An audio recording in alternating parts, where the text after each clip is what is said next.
ओम शांति। आज 4 अगस्त 2022 आज की साकार मुरली रंगीन बड़े बड़े अक्षरों में पढ़ें, सुने और मंथन करें। तो दरवाजा बंद कर देना।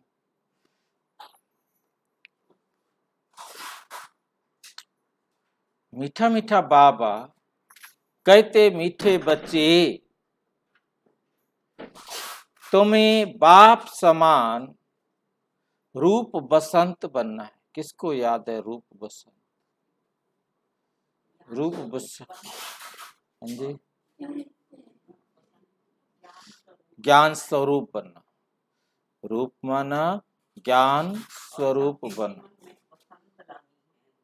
जब हमारे जीवन में ज्ञान की धारणा होगी तो हमारा व्यवहार सबको खुशियां देने वाला बनेगा, सबको सुख देने वाला बनेगा। तो हमने रूप बसंत बनना है। ज्ञान और योग की धारणा करके, ज्ञान और योग की धारणा कर फिर आसामी देख दान कर। मतलब बाप समान, जैसे बाबा ने अपने जीवन में ज्ञान को क्या किया हुआ है? क्या सबूत है कि बाबा ने ज्ञान को धारण किया हुआ है?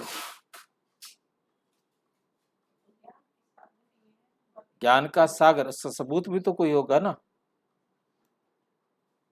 उसका कोई सबूत भी तो होगा ना कि बाबा ने ज्ञान को धारण किया हुआ है।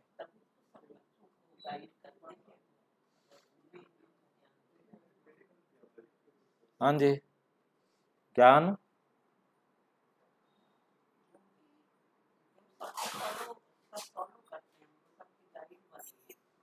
नहीं, सबको गाइड बने ठीक है, परंतु नहीं, धारणा युक्त है। क्या धारणा युक्त है वो?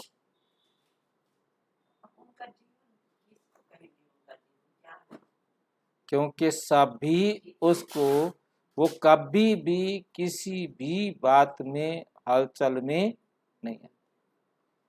परमात्मा कभी हलचल में नहीं है। कोई भी देहधारी, किसी का भी हम नाम ले, वो हलचल में आ गया है।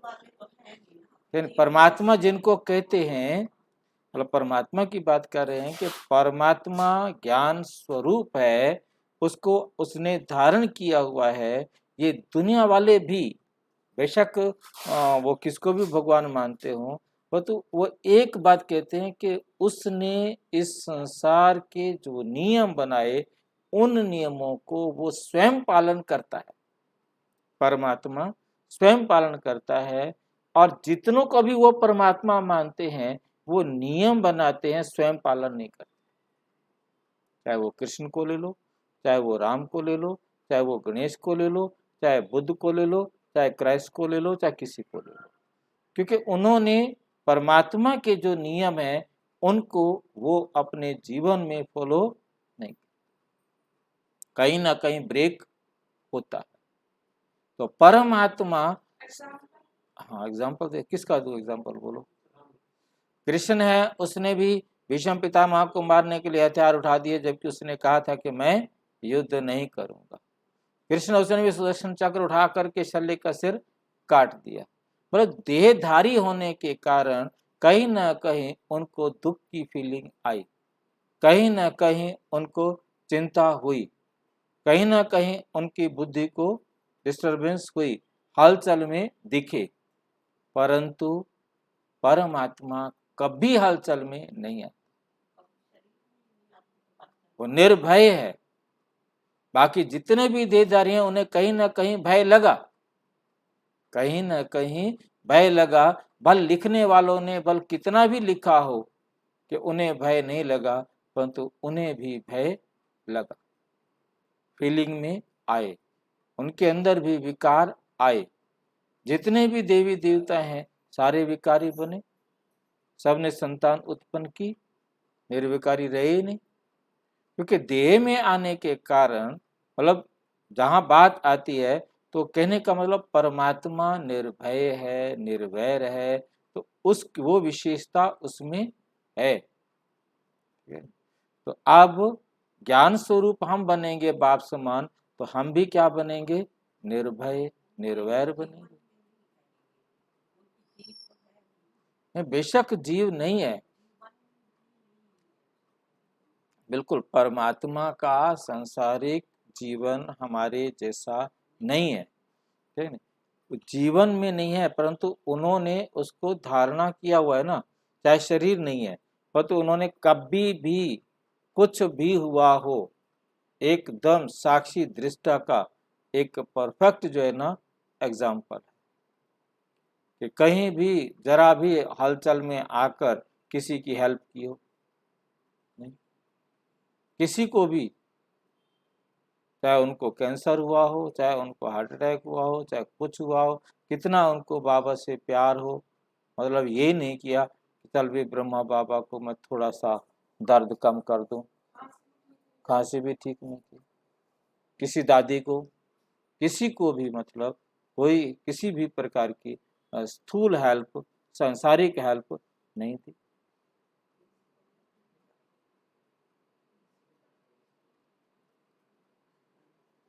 फिर आसामी देख करके दान करना है, फिर आसामी देख कर क्या करना है? हमने दान करना है। बाबा कहते बिच्छू भी होता है ना, कहाँ डंक लगाता है? नर्म जगह देखकर उस पर डंक लगाता है, ठीक है क्या नहीं? तो हमें भी ये देख करके ही डंक लगाना है। हमने भी क्या करना है? देख कर डंक लगाना है।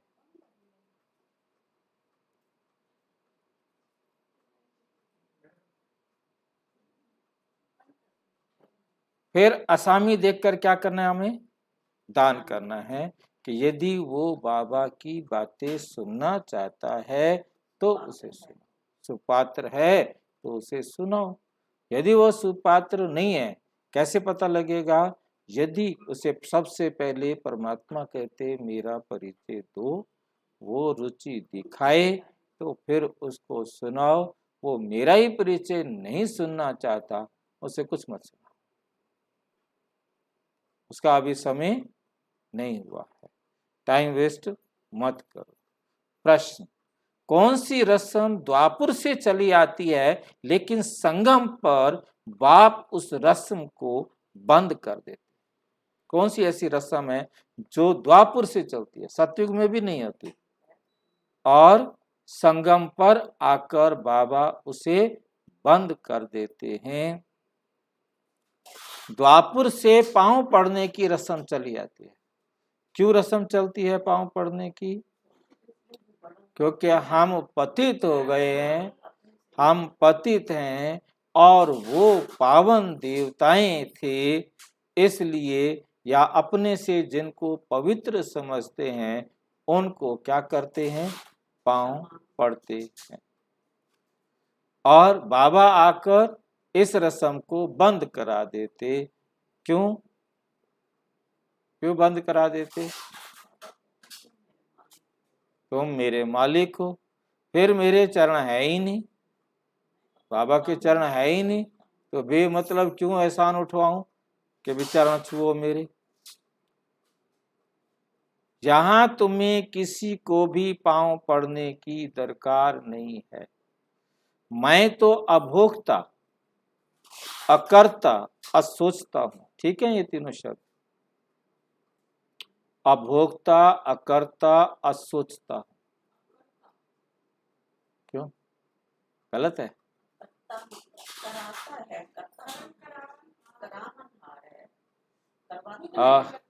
बाबा कई बार कहते हैं मुझे अकर्ता कहना गलत है। अरे हम क्या करें, मतलब यही अंतर समझना है ना, कि यही बात समझनी है कि बाबा अपने आप को कई बार कहते हैं बच्चे मुझे अकर्ता कहना रॉन्ग है, क्योंकि मैं आकर सारे संसार की आत्माओं को ज्ञान देने का कर्म तो करता ही हूँ। ज्ञान तो मैं देता हूँ ना, बिना मेरे बोले मेरे दिए ज्ञान था ना, बोले ये तो मेरा कर्म तो है ना। मैंने पर काया में प्रवेश किया है तो उसमें प्रवेश करके मैंने ज्ञान तो सुनाया है ना, चाहे लिखवाया है, मैं करता तो हूं, है नहीं। फिर यह आज अकर्ता क्यों हो गया? फिर ये आज अकर्ता क्यों हो गया? क्योंकि बाबा कहते मेरा अपना देह नहीं है, मेरा अपना देह नहीं है, इसलिए मैं अकर्ता हूं। मैं तुम्हारी तरह कर्म नहीं करता हूं। बाबा का कर्म सिर्फ एक ही है, ज्ञान सुनाना। उसके कारण वो करता है, नहीं, वो भी परकाया प्रवेश करके ज्ञान सुनाते हैं। ठीक है क्या? तुम बच्चे तो बाप से भी बड़े हो, तुम बच्चे तो बाप से भी बड़े हो, क्योंकि बच्चा बाप की पूरी जायदाद का मालिक, बाप की पूरी जायदाद का मालिक होता है। बाप खुद मालिक नहीं होता क्या? होता है। फिर बच्चे क्यों बड़े हो गए? बाप भी सारी जायदाद का मालिक है, बच्चे भी सारी जायदाद के मालिक हैं, फिर बड़े क्यों हो गए? बच्चों के पास एक फालतू है, मास्टर के साथ बाप फालतू है, वो बाप के भी मालिक, और उसका बाप है नहीं। नहीं है, शिव बाबा का बाप कोई है ही नहीं। शिव बाबा अपनी बात कर रहे हैं ना यार, शिव बाबा का बाप कोई है ही नहीं, तो वो तो अपनी जायदाद का मालिक है, परंतु बच्चे जो है जायदाद के साथ साथ बाप के भी मालिक। तो मालिकों को मैं बाप नमस्कार करता हूं। बच्चे बाप के भी क्या हैं? मालिक है ना। आपकी जायदाद के तो मालिक हैं ही हैं, परंतु आपके भी क्या हैं? जो मर्जी कहें, हाजिर जी हाजिर, और किसी के आगे ना करे हाँ जी, परंतु बच्चे के आगे अभी लो, अभी करता हूं जी। मैं बाप नमस्कार करता हूं, परंतु ये हमसे एक कदम और आगे है। ये बच्चों को भी आकर क्या करते हैं? नमस्कार करते हैं, और हम इंतजार करते हैं बच्चे करेंगे नमस्कार, ठीक है, नहीं करेंगे ठीक है। हाँ जी, हाँ जी, हाँ, मक्खन लगाते हाँ,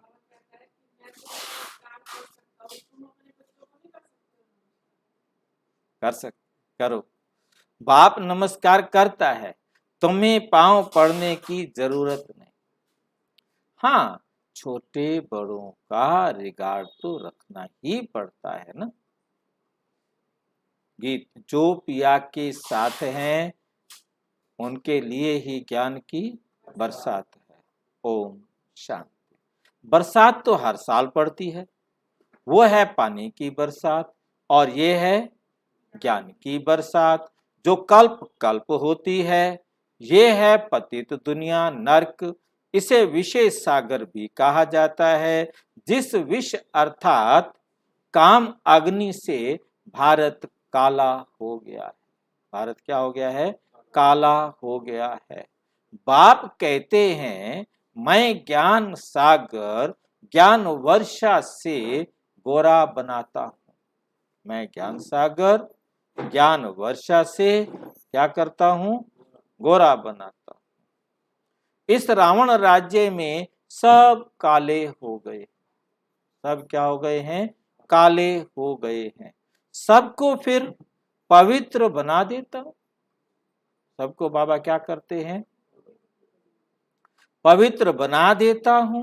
मूल वतन में कोई पतित आत्मा नहीं रहती। मूल वतन में कोई भी पतित आत्मा नहीं रहती। अभी ये पतित दुनिया तो सबके ऊपर ज्ञान वर्षा चाहिए। सबके ऊपर क्या चाहिए? ज्ञान वर्षा चाहिए। ज्ञान वर्षा से ही फिर सारी दुनिया पवित्र पवित्र बन जाती है। दुनिया ये नहीं जानती कि हम कोई काले पतित हो गए, हम कोई काले पतित हो गए। सतयुग में कोई पतित होता नहीं, सारी दुनिया ही पवित्र है। सारी दुनिया ही क्या है? पवित्र है। वहां पतित का नाम निशान नहीं।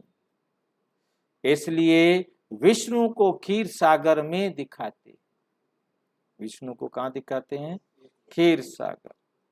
उसका अर्थ भी मनुष्य नहीं जानते। क्षीर सागर से मतलब क्या है? मतलब क्षीर सागर क्यों कहा उसको? क्षीर सागर क्यों कहा होगा उसको? क्योंकि वहां सुख ही सुख है। क्षीर सागर के अपोजिट क्या है? विषय सागर, विषय वैतरणी नदी। आज दुनिया सारी विषय विकारों में, जहर में डूबी पड़ी है। दुख ही दुख। तुम समझते हो विष्णु के दो रूप, ये लक्ष्मी नारायण ही हैं। कहते हैं वहां घी की नदियां बहती, तो जरूर क्षीर सागर चाहिए। मनुष्य तो विष्णु भगवान कह देते हैं। दूध होता, पवित्रता, शुद्धता, स्वच्छता, कुछ भी लो, तुम विष्णु को भगवान नहीं कह सकते। क्यों? हम विष्णु को भगवान क्यों नहीं कहते? दुनिया वाले विष्णु को भगवान कहते हैं, हम तो अलग हैं। हाँ जी, कारण तो पता। हाँ जी, भगवान तो एक है, तो एक इसको कह दो, विष्णु को कह दो। अच्छा, इसको क्यों नहीं कहेंगे? क्योंकि ये रचना है, परमात्मा रचयिता है, विष्णु क्या है? रचना है। शिव ने आकर ब्रह्मा, विष्णु, शंकर इन तीनों को रचा, इन तीनों को रचा।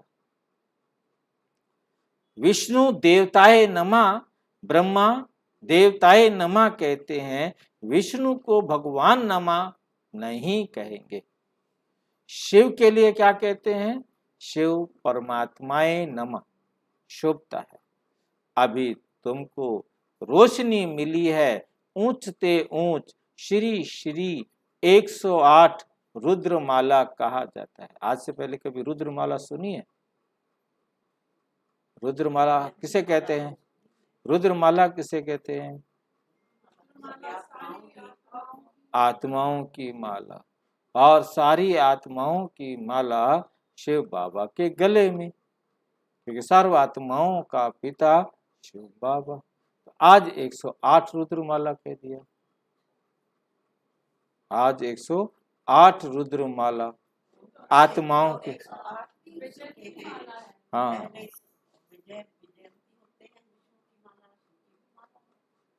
शिव की 108 आत्माएं, उसमें से सारी आत्माओं में से 108 आत्माएं वो आत्माएं जो विजयंती माला में आए। ऊपर में है फूल माला, फूल ऊपर मेरुदाना, फूल के नीचे क्या है फिर? मेरुदाना, डबल युगल कहा जाता है। लक्ष्मी नारायण को युगल किसको कहा जाता है? लक्ष्मी नारायण को। ब्रह्मा सरस्वती को युगल नहीं कहे, तो बाप बेटी है। ये माला शुद्ध है ना। मेरु फिर लक्ष्मी नारायण को कहा जाता है, प्रवृत्ति मार्ग है ना। विष्णु अर्थात लक्ष्मी नारायण की डिनाइस्टी, विष्णु अर्थात लक्ष्मी नारायण की डिनाइस्टी। सिर्फ लक्ष्मी नारायण कहते हैं, परंतु उनकी संतान भी तो होंगे ना, उनकी संतान भी तो होंगे ना। ये किसको पता नहीं है, ये किसको भी पता नहीं है। अभी तुम बच्चे विषय सागर से निकले हो। उनको काली देह भी कहा जाता है। सतयुग में तो कुछ होता नहीं, सतयुग में तो कुछ होता नहीं। नाग पर डांस की, ये किया, ये सब दंत कथाएं। ये सब क्या है? झूठी दंत कथाएं हैं। ब्लाइंड फेथ से गुडियों की पूजा करते रहते, गुड्डे गुडिया बना करके उनकी पूजा करते रहते हैं। बहुत देवियों की मूर्तियां बनाते हैं, लाखों करोड़ों रुपया खर्च करके देवियों को श्रृंगारते हैं। कोई तो सच्चे सोने के जेवर आदि भी पहनाते, क्योंकि हम पहनते सच्चे के, तो इन मूर्तियों को भी, देवी देवताओं को भी सच्चे पहनाने चाहिए ना। खर्चा करके देवियों को श्रृंगारते हैं, कोई तो सच्चे सोने के जेवर आदि भी पहनाते हैं, क्योंकि ब्राह्मणों को दान करना होता है, क्योंकि ब्राह्मणों को दान करना होता है। कौन कहते होंगे दान करने के लिए? ब्राह्मण जो पूजा कराते हैं बहुत खर्चा कराते हैं, धूमधाम से देवियों की झांकी निकालते हैं, देवियों को क्रिएट कर, पालना कर, फिर उनका श्रृंगार कर डुबो देते हैं। और सारा कुछ कौन उतार लेता है?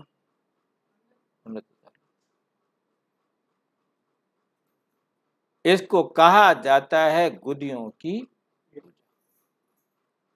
भाषण में तुम समझा सकते हो कैसे ये अंधश्रद्धा की पूजा है। गणेश भी बहुत अच्छा करके बनाते हैं, कितना पैसा खर्चा करते। अब सूंड वाले तो कोई मनुष्य ही होते नहीं, कितने चित्र बनाते, मनुष्य ही नहीं होता कोई सूंड वाला, ये देवता बना दिया।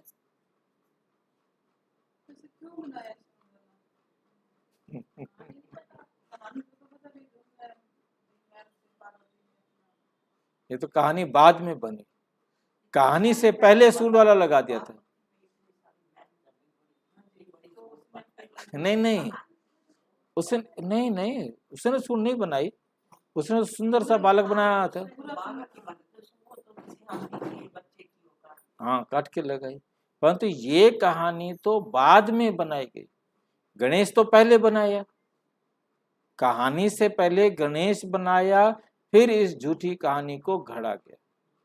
गणेश तो बना था इस बात से कि हमारे शास्त्रों में लिखा गया परमात्मा का मस्तिष्क हाथी की तरह विशाल है। मतलब वो सोच रहा था कि भी परमात्मा इतना बड़ा ज्ञान का सागर, उसका सिर तो बड़ा होगा ना। अब उसे इतना बड़ा कोई और प्राणी दिखाई नहीं दिया, उसने हाथी के साथ कंपेयर कर दिया कि हाथी का सिर जितना बड़ा है, ऐसे परमात्मा का सिर भी हाथी की तरह विशाल है। अब आगे वाले आर्टिस्ट ने पढ़ा, लगा दे हाथी का सिर, जो चित्र पंडित है उसने पढ़ा, उसने कहा लगा दो हाथी का सिर। अब उसने तो हाथी का सिर लगवा दिया। अब बोले ये हाथी का सिर क्यों लग गया इसको भाई, अब क्या कहे, नई कहानी कर दी। कहानियां गढ़ने में तो हम ब्राह्मण एक्सपर्ट हैं।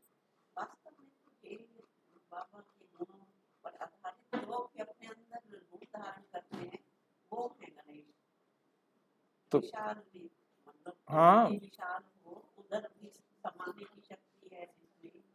बिल्कुल, गुणों को के आधार पर ही ये जो नाम दिए गए थे, ये परमात्मा के गुणों को कंपेयर किया गया था। क्योंकि परमात्मा का उदर बड़ा किया तो माँ की तरह, मतलब जो है ना, हाँ, इसमें जैसे वो माँ अपने सारे बातों को, बच्चों के बातों को अपने में समा लेती है, उन्होंने उदर बड़ा कर दिया।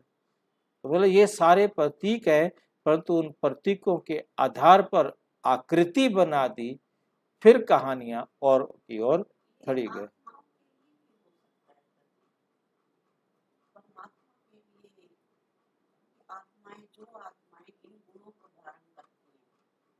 देखिए भी, गुणों को धारण करे, परंतु उसे हम परमात्मा तो नहीं कह सकते ना। अब कहने का मतलब ये है, अब उन्होंने गणेश को तो कह दिया ना, आद गणेश मनाया करो, पहले पहले तो गणेश को।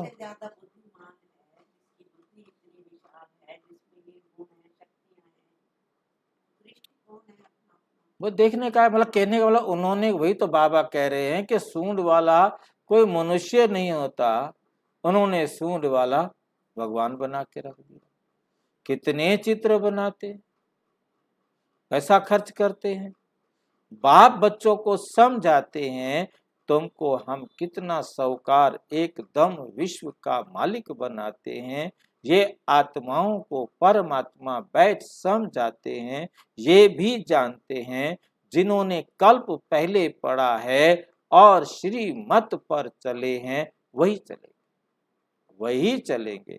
नहीं पढ़ेंगे, घूमेंगे फिरेंगे तो होंगे खराब, नहीं पढ़ेंगे घूमेंगे फिरेंगे तो होंगे खराब, ऊंच पद पा नहीं सकेंगे। अभी तुम बच्चों को अविनाशी ज्ञान रत्न, अविनाशी ज्ञान रत्नों से कितना साहूकार बना रहे हैं। वे लोग तो शिव और शंकर का अर्थ ही नहीं जानते। शंकर के आगे जाकर कहते हैं झोली भर दे, वो तो शंकर तो झोली भरता ही नहीं है, शंकर तो झोली भरता ही नहीं है। अभी बच्चों को बाप अविनाशी ज्ञान रत्न देते हैं, वे धारण करने हैं। एक एक रत्न लाखों रुपए का है, तो अच्छी रीति धारण कराना है, दान करना पड़े।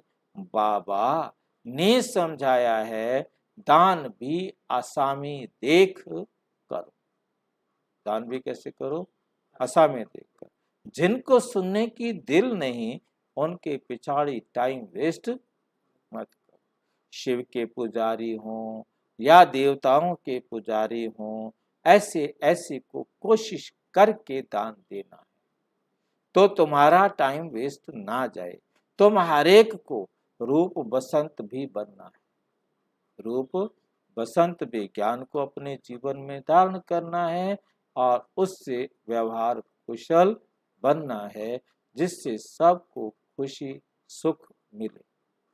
जैसे बाबा रूप बसंत, बाबा किसी को दुख मिलता है, सबको सुख। उनका रूप ज्योतिर्लिंगम नहीं, उनका रूप ज्योतिर्लिंगम नहीं है, स्टार मिसल है। परम पिता परम आत्मा परम धाम में रहने वाला है, परम धाम परे से परे है ना। आत्माओं को तो परम आत्मा नहीं कहेंगे, वे परमात्मा परम आत्मा है। यहाँ जो दुखी आत्माएं हैं वो परम पिता को बुलाती हैं, उनको सुप्रीम आत्मा कहेंगे। वे बिंदी मिसल है, ऐसा नहीं कि उनका कोई नाम रूप है ही नहीं, उनका कोई नाम रूप है ही नहीं, ऐसा नहीं है। ज्ञान सागर है, पतित पावन है, दुनिया तो नहीं जानती, पूछो परम पिता परम आत्मा कहाँ है, कहेंगे सर्वव्यापी। उनके पास तो एक ही जवाब है, अरे तुम उन्हें पतित पावन कहते हो तो पावन कैसे बनाएंगे, सब जगह है तो।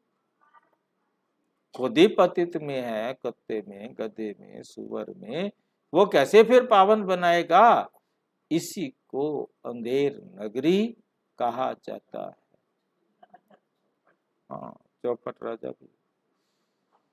तुमको तो बाबा ने हर बात से छुड़ा दिया है। बाबा अभोक्ता, अकर्ता और असोचता है, कभी भी पांव पर गिरने नहीं देते। परंतु द्वापुर से ये रस्म चली आई है, छोटे बड़े को रिगार्ड, तो छोटे बड़े को रिगार्ड रखते हैं ना। वास्तव में बच्चा वारिस बनता है बाप की प्रॉपर्टी का, बाप की प्रॉपर्टी का।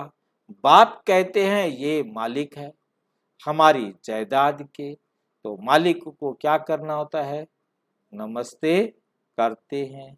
भल मालिक बाप है, परंतु सच्चा मालिक तो बच्चा बन गया, सारी प्रॉपर्टी। बेशक बाप मालिक है, परंतु सच्चा मालिक कौन है? बच्चा। बिल्कुल झूठा हो गया जी, क्योंकि वो दुनिया वाले क्या समझते हैं ना, दुनिया वालों की रीति से देखे तो बाप ने तो पहले मरना है, संभालेगा तो बच्चा ही, है ना, वो उनकी उनकी रीति होती है। परंतु बाबा तो सच्चा मालिक इसलिए कि मेरा भी मालिक है। तो एक दुनिया की रीति से रिस्पेक्ट देने वाली बात है, भावनाओं में कहने वाली बात है। बाकी अपना सिरा सात गुण जितने मर्जी ले लो, और वो भी उसने कौन से अपने पास कोई कम बोरियां भर रखी है, गुणों की कोई बोरियां थोड़ा भर रखी है, कुछ भी तो नहीं भर रखा। तरीका ले लो, तुम्हारे अंदर भी आ जाएंगे। वो अपना थोड़ा हिस्सा दे देता है, अपने पास पूरे रहता है ना।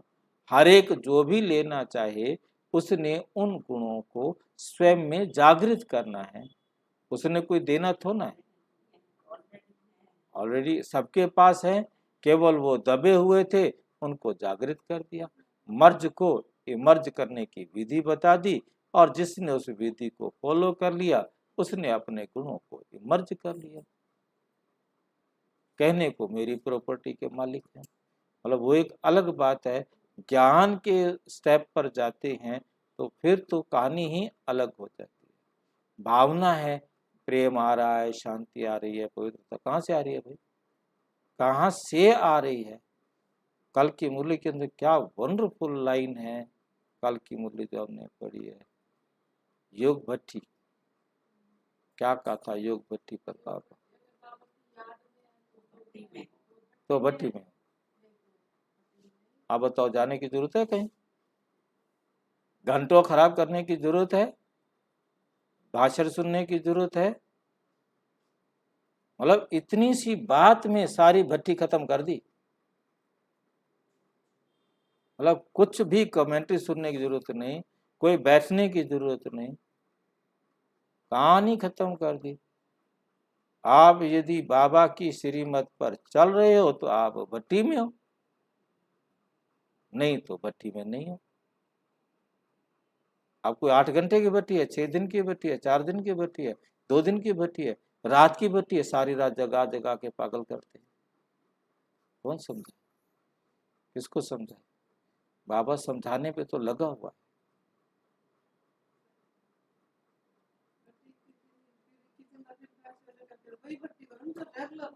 ये भट्टी है ना, बाबा ने तो एक लाइन में भट्टी बता दी, 24 घंटे भट्टी और एक लाइन में बता दी। इतनी आसान भट्टी कौन बताएगा, इतनी आसान भट्टी कौन बताएगा कि मेरा कहना मान रहे हो, मेरी श्रीमत पर चल रहे हो तो आप भट्टी में हो, आप कोई गलती करोगे ही नहीं।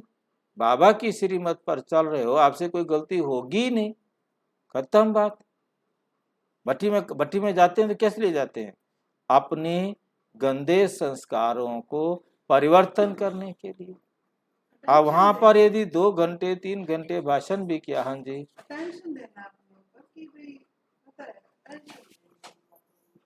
नहीं वहां पर हमने 2 घंटे 3 घंटे भाषण भी सुना, और उसके बाद क्या हो गया? कहानियां सुनी, उन्होंने अपने अनुभव के आधार पर कोई ना कोई कहानी सुनाई। कहना तो उनका लास्ट में यही होता है कि बाबा की श्रीमत पर अपने आप को चेक करो, अपनी गलतियों को। शॉर्ट में यही है सारा, विस्तार चाहे उसको कितने घंटों भाषण करो, मर्जी है कुछ भी करो, और कितना वो खड़े होकर के खुश होकर के अनुभव सुनाते हैं कि ना वहाँ तो हमारा मन इतना एकाग्र नहीं होता, यहाँ हमारा मन एकाग्र हो गया, शांत हो गया, कहीं हलचल नहीं थी। सेंटर पर जाते हैं या घर में जाते हैं तो सारा दिन झमेले याद रहते हैं, यहाँ कोई झमेला याद नहीं। तो झमेला क्या याद नहीं है, वहाँ चले गए, वो काम है ही नहीं। काम हो तो तुम्हें चिंता हो, वहां भी तुम्हें याद आ जाए कि ये काम पता नहीं उन्होंने किया होगा कि नहीं किया होगा, वहां बैठे हुए भी भट्टी रुल गई। तो क्या हम वहां याद नहीं करें? यदि वहां कोई ऐसा काम है, उसके लिए डायरेक्शन भेजना है तो भेजो ना, ताकि वो उस काम को ठीक कर ले। अब ये तो ना कि मैं भट्टी में आ गया हूं तो वो रुल जाए जहां मर्जी जाए। तो वहां से डायरेक्शन भेजना भी तो बाबा की श्रीमत है ना। मतलब काम करो, हर वक्त करो, परंतु बाबा की श्रीमत पर हर कर्म करेंगे तो आपसे गलती नहीं होगी। मेन तो बात यही है, बाबा की श्रीमत पर चलना। इतनी अच्छी लाइन, क्या सारी भट्टियों का बेड़ा गर्क कर दिया। नहीं मतलब मेरे को कल से बताओ क्या सारी क्या वैल्यू रह गई भट्टियों की, उनकी 21 दिन की भट्टी में क्या करेंगे।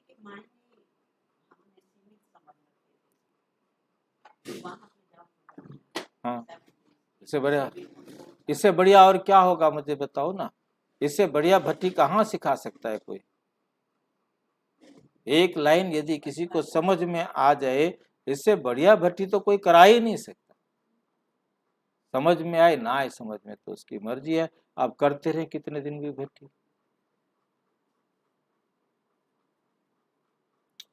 तो तुमको ऐसे थोड़े ही कहेंगे पांव पड़ो, क्योंकि तुम तो मेरे मालिक हो, ये करो नहीं। बच्चे मिलने आते हैं तो भी बाबा कहते हैं शिव बाबा को याद करके मिलने आना। क्या लाइन है, समझ में आई ये बात। शिव बाबा को याद करके मिलने आना। चाहे ब्रह्मा बाबा से मिलो, चाहे बाप दादा से मिलो, उसके बाद भी शिव बाबा को याद करना माना शिव बाबा की श्रीमत के अनुसार आकर मिलना। आत्मा कहती है हम शिव बाबा की गोद लेता हूँ, मनुष्य इन बातों में मूंझते हैं। शिव बाबा इस ब्रह्मा द्वारा बच्चों को एडॉप्ट करते। तो ये माँ हो गई ना, ब्रह्मा हमारी माँ हो गई ना। तुम समझते हो हम माँ से मिलने आए हैं, हम माँ से मिलने आए हैं। यदि याद याद शिव बाबा को करना है तो ये फर्स्ट माँ हो गई, ब्रह्मा हमारी पहली। वर्षा तुमको शिव बाबा से मिलता है, ये भी उनकी याद में रहता है।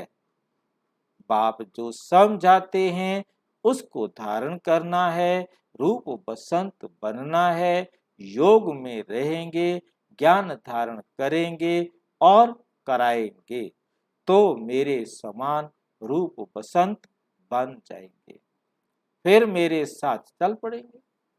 अभी तुम्हारी बुद्धि में ज्ञान है, फिर जब स्वर्ग में आएंगे तो ज्ञान पूरा हो जाएगा, फिर प्रारब्ध शुरू हो जाएगी, फिर नॉलेज का पार्ट पूरा हो जाएगा।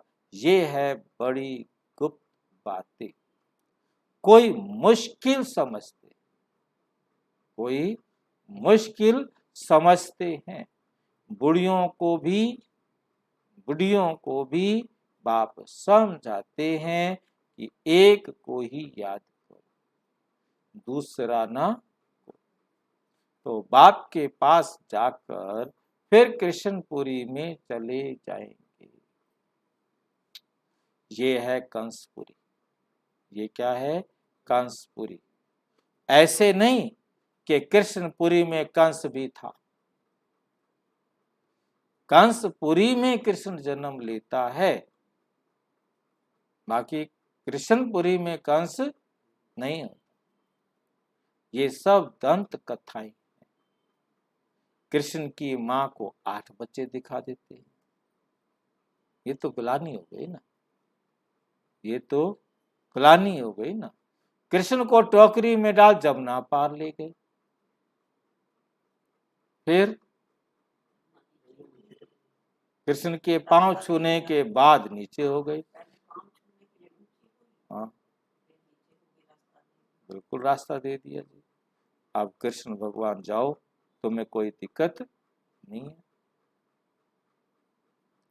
फिर जमुना नीचे चली गई, वहां तो ये बातें होती नहीं।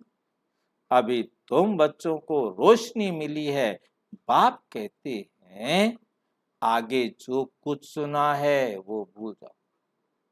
आज तक जो कुछ भी आपने सुना है उसको भूल जाओ।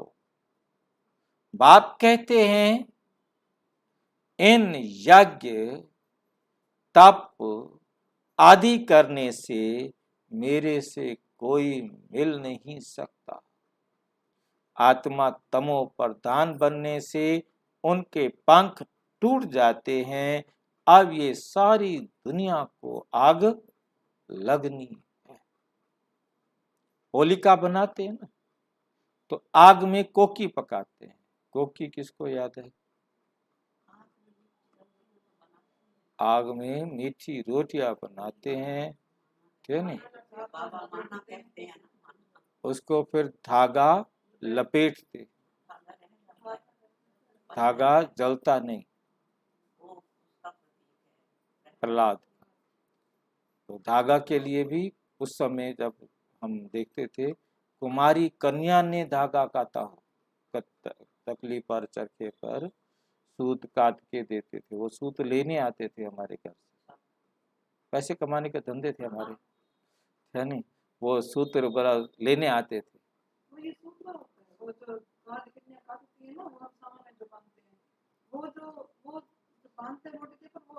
ना वही वही लेने आते थे। कपास का ही सूत होता है वास्तव में, और उसको लेने आते थे। मतलब सारे जजमान आएंगे, लेके जाएंगे, फिर रोटी को लपेटेंगे। वो नहीं जलेगा, रोटी पक जाएगी। क्यों नहीं जलता वो? क्योंकि जब रोटी को आग से गर्मी मिलती है तो स्टीम निकलती है, और वो स्टीम को अपने अंदर ले लेता है। कपास है ना, वो अपने अंदर उस स्टीम को ले लेता है, तो जिसके कारण वो नहीं जलता। परंतु यदि उसका कोई हिस्सा अंगारे पर रख दिया जाए तो वो जल जाता है, वहां से जल जाता है। क्योंकि जहाँ, हाँ, क्योंकि अंगारे की हीट इतनी ज्यादा है कि कितनी भी स्टीम आ जाए उसको खा जाएगा। आग तो स्टीम को खत्म ही कर देगा ना, तो बाकी जगह पर वो नहीं चलेगा। वो कारण तो साइंटिफिक कोई और था, और उन्होंने कहानी अपने पैसे कमाने के धंधे बना। होलिका बनाते हैं तो आग में कोकी पकाते हैं। ये बात है आत्मा और शरीर की। सबके शरीर जल जाते हैं, बाकी आत्मा अमर बन जाती है। अभी तुम बच्चे समझ सकते हो, सतयुग में इतने मनुष्य, इतने धर्म होते नहीं। सिर्फ एक ही आदि सनातन देवी देवता धर्म है। भारत ही सबसे बड़े ते बड़ा तीर्थ स्थान है। काशी में भी बहुत जाकर बैठते थे। समझते हैं अभी बस काशीवासी ही करें। जहाँ शिव है वहाँ ही हम शरीर छोड़ेंगे। बहुत साधु लोग जाकर वहाँ बैठते हैं, सारा दिन यही गीत गाते रहते हैं, जय विश्वनाथ गंगा। अब शिव के द्वारा पानी की गंगा तो निकल नहीं सकती। शिव के दर पर मरना पसंद करते हैं। अभी तो तुम प्रैक्टिकल में दर पर हो, प्रैक्टिकल में शिव बाबा के दर पर हो, शिव बाबा के पास हो, कहाँ भी हो, परंतु शिव बाबा को याद करते रहो। जानते हो शिव बाबा हमारा बाप है, हम उनको याद करते करते उनके पास चले जाएंगे। तो शिव बाबा पर कितना लव होना चाहिए ना। उनको कोई अपना बाप नहीं, टीचर नहीं, और सबको है ही ब्रह्मा विष्णु शंकर का भी रचयिता। ब्रह्मा विष्णु शंकर का भी रचयिता वो बाप है ना। रचना से, रचना को बल फिर कोई भी हो, बल फिर कोई भी हो, रचना से रचना को वर्षा मिल नहीं सकता। वर्षा हमेशा बच्चों को बाप से मिलता है। तुम बच्चे जानते हो हम ज्ञान सागर के पास, ज्ञान सागर बाप के पास आए हैं। बाप अभी ज्ञान की वर्षा बरसाते हैं। ज्ञान की वर्षा बरसाते हैं। तुम अभी पावन बन रहे हो, तुम अभी पावन बन रहे हो, बाकी तो सब अपना अपना हिसाब चुकतू कर अपने अपने धाम में चले जाएंगे। मूल वतन में आत्माओं का झाड़ है, यहाँ भी साकारी झाड़ है। वहाँ है रुद्र माला, यहाँ है विष्णु की माला। फिर छोटी छोटी बिरादरियां निकल आती हैं। बिरादरियां निकलते निकलते झाड़ बड़ा हो जाता है। अभी फिर सबको वापस घर जाना है, फिर देवी देवता धर्म का राज्य करना है। अभी तुम मनुष्य से देवता विश्व का मालिक बन रहे हो, तो बहुत खुशी होनी चाहिए कि भगवान हमको पढ़ाते हैं, राजयोग और ज्ञान से राजाओं का राजा बनाते हैं, नर से नारायण, नारी से लक्ष्मी बनाते हैं। सूर्यवंशी फिर चंद्रवंशी में भी आएंगे। बाबा रोज समझाते, रोशनी देते रहते, बाबा समझाते, रोशनी देते रहते हैं। तुम बादल सागर के पास आते हो, क्यों आते हो? भरने के लिए, भरकर फिर जाकर बरसना है। यहाँ से भरा है तो फिर जाकर बरसना है। भरेंगे नहीं तो राजाई पद नहीं पाएंगे, प्रजा में चले जाएंगे। कोशिश कर जितना हो सके बाप को याद करना है। यहाँ तो कोई किसको याद करते हैं, कोई किसको याद करते हैं, करते रहते हैं। अथाह नाम है। बाप आकर कहते हैं वंदे मातरम, दिखाते भी हैं। द्रौपदी के चरण दबाए, कृष्ण ने द्रौपदी के चरण दबाए।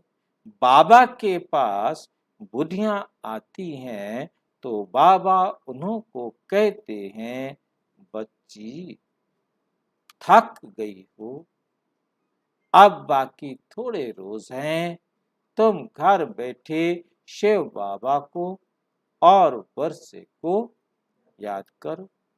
जितना याद करेंगे उतना विक्रमाजीत बनेंगे। आप समान औरों को नहीं बनाएंगे तो प्रजा कैसे बनेगी? फिर आप राजा कैसे बनेंगे? प्रजा नहीं बनी तो आप राजा कैसे बनेंगे? बहुत मेहनत करनी है। धारण कर फिर औरों को भी आप समान बनाना है।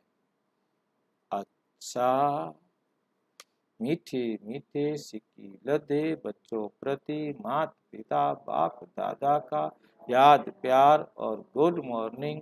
रूहानी बाप की रूहानी बच्चों को नमस्ते। हम रूहानी बच्चों की रूहानी बाप दादा को नमस्ते। धारणा के लिए मुख्य सार।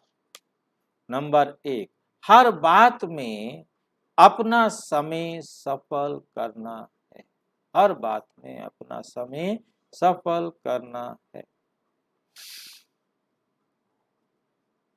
दान भी आसामी पात्र देख कर करना। जो सुनना नहीं चाहते हैं उनके पीछे टाइम वेस्ट। बाप के और देवताओं के भक्तों को ज्ञान देना है। नंबर 2, अविनाशी ज्ञान रत्नों को धारण कर साहूकार बनना है।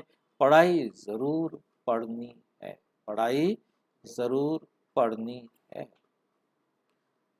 एक एक रत्न लाखों रुपए का, एक एक ज्ञान का रत्न लाखों रुपए का है, इसलिए इसे धारण करना और कराना है वरदान। हर कर्म में बाप का साथी रूप में अनुभव करने वाले सिद्धि स्वरूप भाव। क्या बनो? सिद्धि स्वरूप भाव। सबसे सहज और निरंतर याद का साधन है सदा बाप के साथ का अनुभव हो। क्या करे जो बाबा के साथ का हमें अनुभव हो?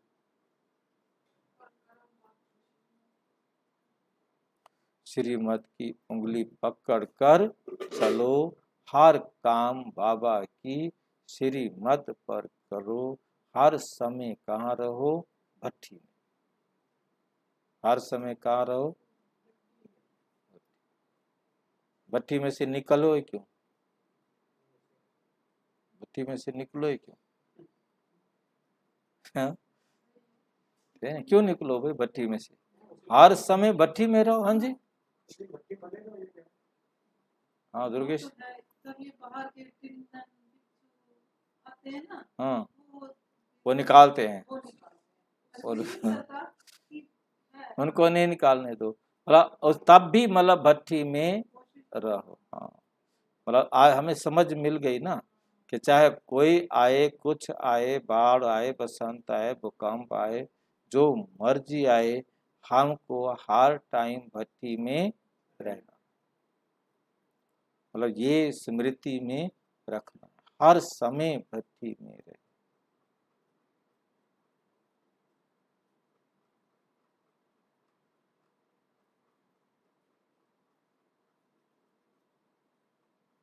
सदा बाप के साथ का अनुभव हो, साथ की अनुभूति याद करने की मेहनत से छुड़ा दे।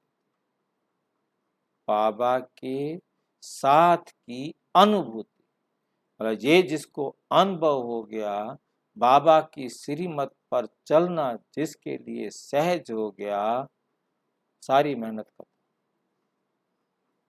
फिर याद करने की कोई मेहनत नहीं।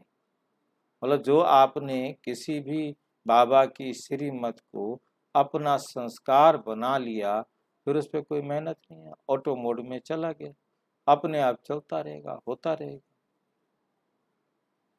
जब साथ है तो याद रहेगी ही, लेकिन ऐसा साथ नहीं कि सिर्फ साथ में बैठा है। बाबा मेरे साथ है, मैं झूठ बोल रहा हूँ, मैं बेईमानी कर रहा हूँ, मैं ठगी कर रहा हूँ, बाबा मेरे साथ है, शिव बाबा मेरे साथ रहता है, कहते रहो। लेकिन साथी अर्थात मददगार है, साथी अर्थात मददगार है। साथ वाला कभी भूल भी सकता है, लेकिन साथी नहीं भूलता। तो हर कर्म में बाप ऐसा साथी है जो मुश्किल को भी सहज करने वाला है। मुश्किल को भी क्या कर देता है? ऐसे साथी के साथ का सदा अनुभव होता रहे तो सिद्धि स्वरूप बन जाए, हमें सफलता मिल जाएगी। स्लोगन है, विशेष आत्मा बनना है। विशेष आत्मा बनना है तो विशेषता को ही देखो, सबकी विशेषता देखो और विशेषता का ही वर्णन करो। ना किसी दूसरे के अवगुण को देखो, ना अवगुण को अपने मन में चिंतन करो और ना वर्णन करो। किसका वर्णन करना है? सिर्फ विशेषताओं का ही वर्णन करो। मातेश्वरी जी के अनमोल महावाक्य हैं। ये कलयुगी दुनिया खत्म हुई पड़ी है, विषय है ये कलयुगी दुनिया खत्म हुई पड़ी है। हम जो भी कुछ इस नजर से देखते हैं, जानते हैं, अब कलयुग का अंत है और सतयुगी देवी दुनिया की स्थापना हो रही है। हमारी नजरों में ये कलयुगी दुनिया खत्म हुई पड़ी है। जैसे गीता में भगवान के महावाक्य हैं, बच्चे ये जो गुरु गोसाई आदि देखते हो ये सब मरे पड़े। ये अर्जुन, ये गुरु, ये पितामह, ये सब मरे पड़े हैं, तुम तो इनको मारने के निमित्त हो। वैसे हम समझते हैं इतने सारे जो मनुष्य संप्रदाय हैं वो सब आयरन एज तक पहुंच चुके हैं, तब ही परमात्मा के महावाक्य हैं, मैं इस आसुरी दुनिया का विनाश कर दैवी सृष्टि की स्थापना करता हूँ। दैवी सृष्टि की स्थापना करता हूँ, तभी हम कह सकते हैं कि सब मरे पड़े। तो अपना इस दुनिया से कोई भी कनेक्शन नहीं है। कहते हैं पुरानी दुनिया न जीती देखो, पुरानी दुनिया को क्या देखो, ना जीती देखो कि मरी पड़ी है, इसको जिंदा मत देखो। नई दुनिया के लिए 1 सप्ताह का कोर्स करो, सप्ताह का, क्योंकि नई दुनिया की स्थापना होगी और जीते रहेंगे। अपने लिए ये दुनिया है ही नहीं, हमारे लिए ये दुनिया तो है ही नहीं। बाल मनुष्य समझते हैं हम अच्छे कर्म करेंगे, दान पुण्य करेंगे तो फिर से आकर इस दुनिया में भोगेंगे। लेकिन ये जो हम जान चुके हैं ये दुनिया अब खत्म होने वाली है, तो इस विनाशी दुनिया की प्रारब्ध ही विनाशी, प्रारब्ध ही विनाशी है। वो जन्म जन्मांतर नहीं चलेगी। अब देखो हमारी नजर और दुनिया की नजर में कितना फर्क है। हमारी नजर और दुनिया की नजर में कितना फर्क है। अब ये निश्चय भी तब बैठता है जब ये निश्चय हो कि हमें पढ़ाने वाला कौन है, हमें पढ़ाने वाला कौन है। अच्छा, ओम शांति। विस्तार से जानने के लिए प्रजापिता ब्रह्मा कुमारी ईश्वरीय विश्वविद्यालय के किसी भी सेवा केंद्र पर संपर्क करें, और यदि कोई प्रश्न है तो 9213106986 पर केवल टेलीग्राम करें। 9650692270 पर केवल व्हाट्सएप करें, फोन नहीं। ओम शांति।